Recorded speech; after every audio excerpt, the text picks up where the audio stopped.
પ્રિય ભક્તો, શું તમે જાણો છો કે વર્ષના 365 દિવસોમાંથી એવો કયો દિવસ છે જ્યારે ખુદ દેવતાઓ પૃથ્વી પર પધારે છે?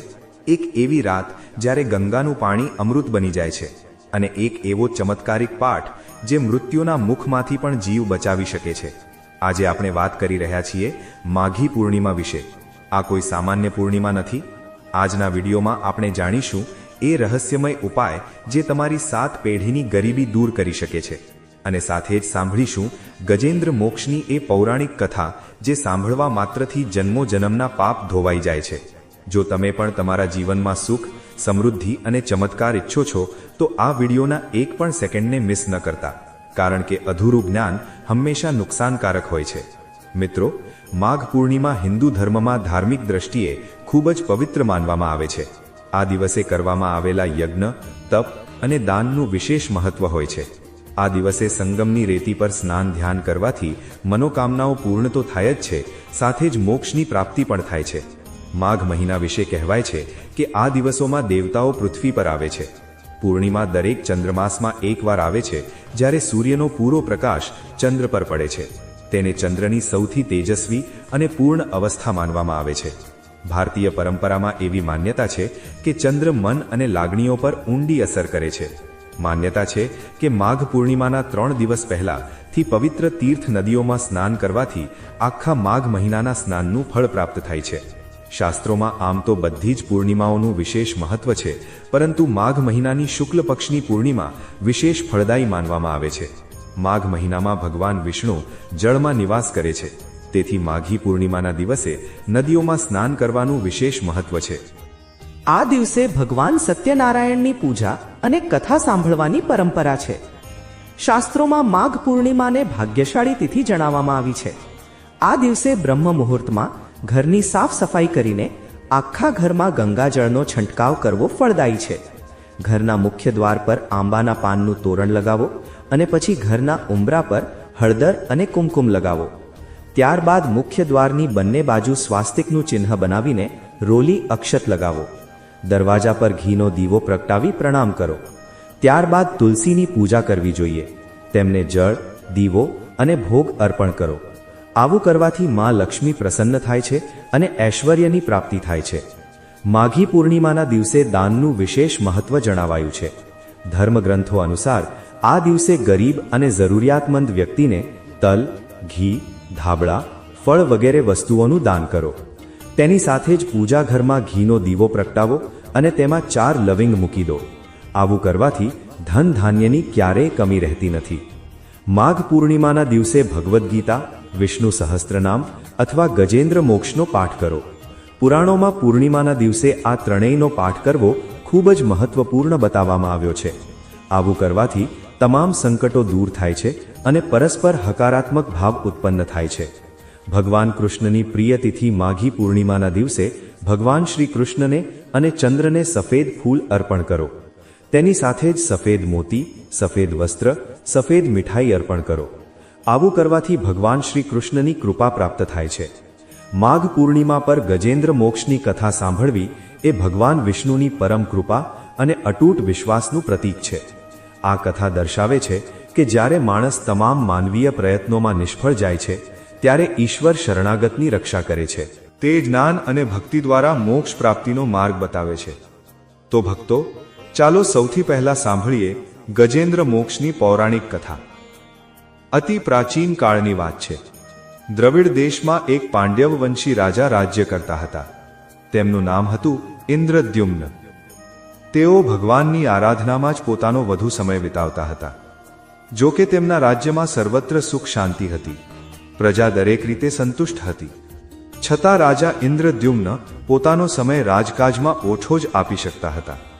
તેઓ કહેતા હતા કે ભગવાન વિષ્ણુ જ મારા રાજ્યની વ્યવસ્થા કરે છે, તેથી તેઓ પોતાના ઈષ્ટ પરમ પ્રભુની ઉપાસનામાં જ તલ્લીન રહેતા હતા.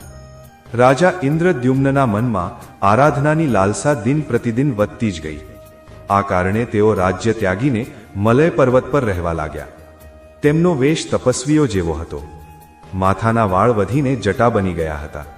તેઓ નિરંતર પરમ બ્રહ્મ પરમાત્માની આરાધનામાં લીન રહેતા. તેમના મન અને પ્રાણ પણ શ્રી હરિના ચરણ કમળોમાં ભમરા બનીને રહેતા. તે સિવાય તેમને જગતની કોઈ વસ્તુ ગમતી નહીં. તેમને રાજ્ય, કોષ, પ્રજા કે પત્ની વગેરે કોઈ પ્રાણી કે પદાર્થની સ્મૃતિ જ રહેતી નહોતી. એકવારની વાત છે. રાજા ઇન્દ્રદ્યુમ્ન દરરોજની જેમ સ્નાનાદિથી પરવારીને સર્વસમર્થ પ્રભુની ઉપાસનામાં લીન હતા. તેમને બાહ્ય જગતનું જરાય ધ્યાન નહોતું. સંયોગવશ તે જ સમયે મહર્ષિ અગસ્ત્ય પોતાના સમસ્ત શિષ્યો સાથે ત્યાં પહોંચી ગયા, પરંતુ ન સ્વાગત ન સન્માન. મૌની રાજા ઇન્દ્રદ્યુમ્ન પરમ પ્રભુના ધ્યાનમાં નિમગ્ન હતા. આનાથી મહર્ષિ અગસ્ત્ય ક્રોધિત થઈ ગયા. તેમણે ઇન્દ્રદ્યુમ્નને શ્રાપ આપી દીધો. આ રાજાએ ગુરુજનો પાસેથી શિક્ષણ મેળવ્યું નથી અને અભિમાનવશ પરોપકારથી વિમુખ થઈને મનમાની કરી રહ્યો છે. બ્રાહ્મણોનું અપમાન કરનારો આ રાજા હાથી જેવો જડ બુદ્ધિ છે, તેથી તેને ઘોર અજ્ઞાનમાં હાથીની યોનિ પ્રાપ્ત થાય. મહર્ષિ અગસ્ત્ય ભગવદ્ ભક્ત ઇન્દ્રદ્યુમ્નને આ શ્રાપ આપીને ચાલ્યા ગયા. રાજા ઇન્દ્રદ્યુમ્ને આને ભગવાનનું મંગલકારી વિધાન સમજી પ્રભુના ચરણોમાં માથું નમાવી દીધું. ક્ષીરસાગરમાં 10,000 યોજન લાંબો, પહોળો અને ઊંચો ત્રિકૂટ નામનો પર્વત હતો. તે પર્વત અત્યંત સુંદર અને શ્રેષ્ઠ હતો. તે પર્વતરાજ ત્રિકૂટની તરાઈમાં ઋતુમાન નામનો ભગવાન વરુણનો ક્રીડા બગીચો હતો. તેની ચારે બાજુ દિવ્ય વૃક્ષો શોભતા હતા. તે વૃક્ષો હંમેશા પુષ્પો અને ફળોથી લદાયેલા રહેતા હતા. તે ક્રીડાવન ઋતુમાનની નજીક પર્વતશ્રેષ્ઠ ત્રિકૂટના ગહન વનમાં હાથણીઓ સાથે અત્યંત શક્તિશાળી અને અમિત પરાક્રમી ગજેન્દ્ર રહેતો હતો. એકવારની વાત છે, ગજેન્દ્ર પોતાના સાથીઓ સાથે તરસની તીવ્રતાથી વ્યાકુળ થઈ ગયો. તે કમળની સુગંધથી સુગંધિત વાયોને સૂંઘીને એક ચિત્તકાર્ષક વિશાળ સરોવરના કિનારે જઈ પહોંચ્યો. ગજેન્દ્રએ તે સરોવરના નિર્મળ, શીતળ અને મીઠા જળમાં પ્રવેશ કર્યો. પહેલા તો તેણે પાણી પીને પોતાની તરસ छिपाવી, પછી જળમાં સ્નાન કરી પોતાનો થાક દૂર કર્યો. ત્યારબાદ તેણે જળ ક્રીડા શરૂ કરી દીધી. તે પોતાની સૂંઢમાં પાણી ભરીને તેના ફુવારાથી હાથણીઓને સ્નાન કરાવવા લાગ્યો. ત્યારે જ અચાનક ગજેન્દ્રએ સૂંઢ ઉઠાવીને ચીસ પાડી. ખબર નહીં ક્યાંથી એક મગરે આવીને તેનો પગ પકડી લીધો હતો. ગજેન્દ્રએ પોતાનો પગ છોડાવવા માટે પૂરી શક્તિ લગાવી, પરંતુ તેનું કંઈ ચાલ્યું નહીં. પગ છૂટ્યો નહીં. પોતાના સ્વામી ગજેન્દ્રને મગરના મુખમાં ફસાયેલો જોઈ હાથીણીઓ અને અન્ય હાથીઓ અત્યંત વ્યાકુળ થઈ ગયા. તેઓ સૂંઢ ઉઠાવીને ચીંઘાડવા લાગ્યા અને ગજેન્દ્રને બચાવવા સરોવરની અંદર બહાર દોડવા લાગ્યા. તેમણે પૂરો પ્રયત્ન કર્યો પણ સફળ ન થયા. વાસ્તવમાં મહર્ષિ અગસ્ત્યના શ્રાપથી રાજા ઇન્દ્રદ્યુમ્ન જ ગજેન્દ્ર બન્યા હતા અને ગંધર્વ શ્રેષ્ઠ હુહુ મહર્ષિ દેવલના શ્રાપથી મગર બન્યા હતા. તે પણ અત્યંત પરાક્રમી હતા. સંઘર્ષ ચાલતો રહ્યો. ગજેન્દ્ર પોતાને બહાર ખેંચતો અને મગર ગજેન્દ્રને અંદર ખેંચતો. સરોવરનું નિર્મળ જળ ગંદુ થઈ ગયું હતું. કમળના પાન વેરવિખેર થઈ ગયા. જળચાર પ્રાણીઓ વ્યાકુળ થઈ ઉઠ્યા. ગજેન્દ્ર અને મગરનો સંઘર્ષ 1000 વર્ષ સુધી ચાલતો રહ્યો. બંને જીવિત રહ્યા. આ દ્રશ્ય જોઈને દેવતાઓ ચકિત થઈ ગયા. અંતે ગજેન્દ્રનું શરીર શિથિલ થઈ ગયું. તેના શરીરમાં શક્તિ અને મનમાં ઉત્સાહ ન રહ્યો. પરંતુ જળચર હવાને કારણે મગરની શક્તિમાં કોઈ કમી ન આવી. તેની શક્તિ વધી ગઈ. તે નવા ઉત્સાહથી વધુ શક્તિ લગાવી ગજેન્દ્રને ખેંચવા લાગ્યો. અસમર્થ ગજેન્દ્રના પ્રાણ સંકટમાં આવી પડ્યા. તેની શક્તિ અને પરાક્રમનું અહંકાર ચૂર-ચૂર થઈ ગયું. તે પૂર્ણપણે નિરાશ થઈ ગયો.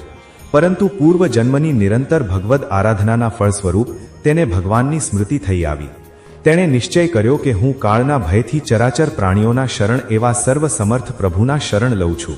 આ નિશ્ચય સાથે ગજેન્દ્રએ મનને એકાગ્ર કરી પૂર્વ જન્મમાં શીખેલા શ્રેષ્ઠ સ્ત્રોત દ્વારા પરમ પ્રભુની સ્તુતિ કરવા માંડી. ગજેન્દ્રની સ્તુતિ સાંભળી સર્વાત્મા ભગવાન વિષ્ણુ પ્રગટ થયા. ગજેન્દ્રને પીડિત જોઈ ભગવાન વિષ્ણુ ગરુડ પર સવાર થઈ અત્યંત ઝડપથી તે સરોવરના કિનારે પહોંચ્યા. જ્યારે જીવનથી નિરાશ અને પીડાથી તડફડતા ગજેન્દ્રએ હાથમાં ચક્રધારી ગરુડારૂઢ ભગવાન વિષ્ણુને પોતાની તરફ આવતા જોયા તો તેણે કમળનું એક સુંદર પુષ્પ પોતાની સૂંઢમાં લઈને ઉપર ઉઠાવ્યું અને ભારે કષ્ટ સાથે કહ્યું, નારાયણ જગતગુરુ ભગવાન, આપને નમસ્કાર છે. ગજેન્દ્રને અત્યંત પીડિત જોઈ ભગવાન વિષ્ણુ ગરુડની પીઠ પરથી કૂદી પડ્યા અને ગજેન્દ્રની સાથે મગરની પણ સરોવરની બહાર ખેંચી લાવ્યા અને તરત જ પોતાના તીક્ષ્ણ ચક્રથી મગરનું મોઢું ફાડીને ગજેન્દ્રને મુક્ત કર્યો. બ્રહ્માદિ દેવતાઓ શ્રી હરિની પ્રશંસા કરતા તેમના પર સ્વર્ગીય પુષ્પોની વર્ષા કરવા લાગ્યા. સિદ્ધ અને ઋષિ મહર્ષિઓ ભગવાન વિષ્ણુના ગુણગાન કરવા લાગ્યા. મગર દિવ્ય શરીરધારી બની ગયો.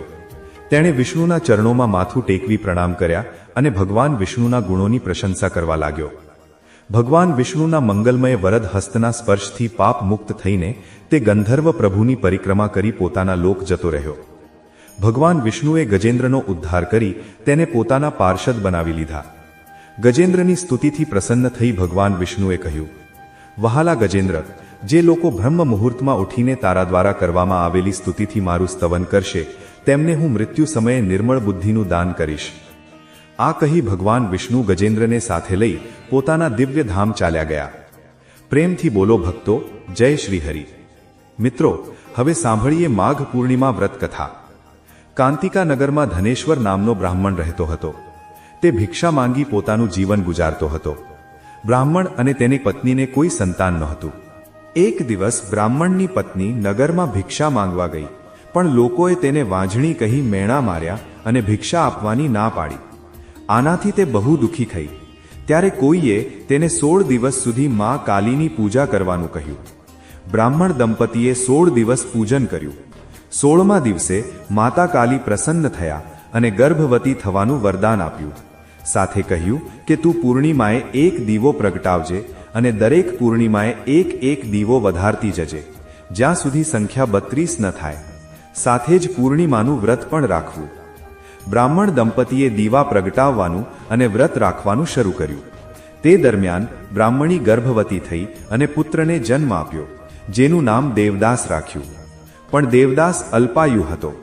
જ્યારે તે મોટો થયો ત્યારે તેને મામા સાથે કાશી ભણવા મોકલ્યો. કાશીમાં એક અકસ્માત થયો, જેના કારણે છેતરાઈને દેવદાસના લગ્ન થઈ ગયા. થોડા સમય પછી કાળ તેના પ્રાણ લેવા આવ્યો. પણ બ્રાહ્મણ દંપતીએ તે દિવસે પુત્ર માટે પૂર્ણિમાનું વ્રત રાખ્યું હતું. તેથી કાળ પણ તેનું કંઈ બગાડી ન શક્યો અને તેને જીવનદાન મળ્યું. આ રીતે પૂર્ણિમાનું વ્રત કરવાથી સંકટોમાંથી મુક્તિ મળે છે. હવે સાંભળીએ પૂર્ણિમા વ્રતની કથા. માતા લક્ષ્મી અને કૃષ્ણ યશોદા સંવાદ. પૂર્ણિમા તિથિનું ખૂબ મહત્વ છે, ખાસ કરીને શરદ પૂર્ણિમાનું. દ્વાપર યુગમાં યશોદાજીએ કૃષ્ણને કહ્યું, હે કૃષ્ણ, મને એવું કોઈ વ્રત કહો જેનાથી મૃત્યુલોકમાં સ્ત્રીઓને વિધવા થવાનો ભય ન રહે. શ્રી કૃષ્ણ કહેવા લાગ્યા, હે માતા, સ્ત્રીઓએ સૌભાગ્ય માટે 32 પૂર્ણિમાનું વ્રત કરવું જોઈએ. યશોદાજીએ પૂછ્યું કે આ વ્રત સૌથી પહેલા કોણે કર્યું? શ્રી કૃષ્ણએ કાંતિકા નગરીના ધનેશ્વર બ્રાહ્મણની જ કથા કહી, જે આપણે આગળ સાંભળી.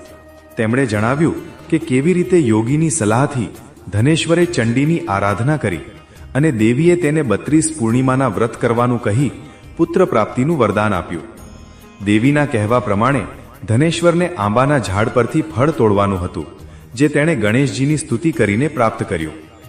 દેવદાસ જ્યારે 16મા વર્ષમાં પ્રવેશ્યો ત્યારે કથા મુજબ તેના લગ્ન અજાણતામાં થઈ ગયા. તેની પત્ની ખૂબ જ પતિવ્રતા હતી. દેવીદાસે તેને પોતાની નિશાની તરીકે વીંટી અને રૂમાલ આપ્યા હતા અને કહ્યું હતું કે જ્યાં સુધી આ પુષ્પ વાટિકા લીલી છે ત્યાં સુધી હું જીવિત છું. જ્યારે કાળ તેને ડસવા આવ્યો ત્યારે તેની માતાના પૂર્ણિમા વ્રતના પ્રતાપે માતા પાર્વતી અને ગણેશજીએ શિવજી પાસે તેના પ્રાણની રક્ષા કરાવી. અંતે દેવીદાસ હેમખેમ ઘરે પાછો ફર્યો અને તેના માતા પિતા સાથે સુખેથી રહેવા લાગ્યો.